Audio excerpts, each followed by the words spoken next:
So hemophilia is a completely new therapeutic area for Roche, and we're introducing an innovative new therapy that will completely transform the lives of patients with hemophilia A.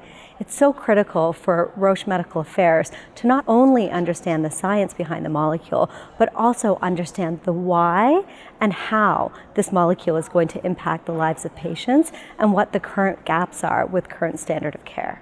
The goal of this evidence generation project for Hemlibra in Canada was to have a better understanding of hemophilia A patient treatment preference and needs. It was important for us to know what these hemophilia A patients and caregivers value as benefit or risk for treatment.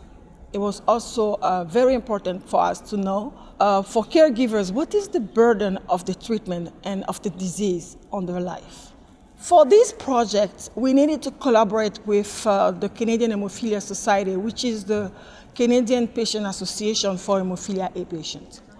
So the challenge was to not only to get their feedback and their needs for this project, but how to align these expectations and needs with our local objective, and also how to influence changes at the global level.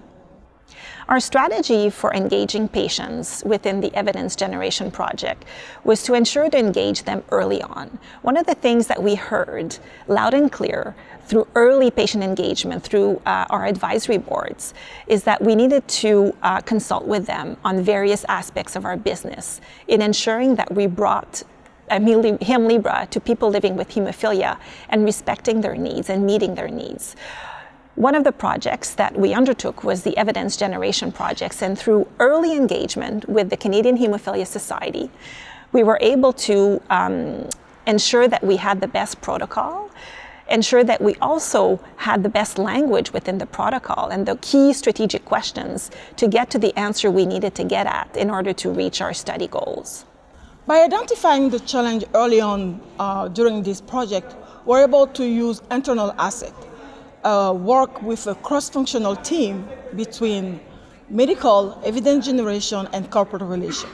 So in the end, we're able to show that Roche has a big interest in engaging with patients, listening to them, taking into account their feedback in order to improve their own life by improving the treatment.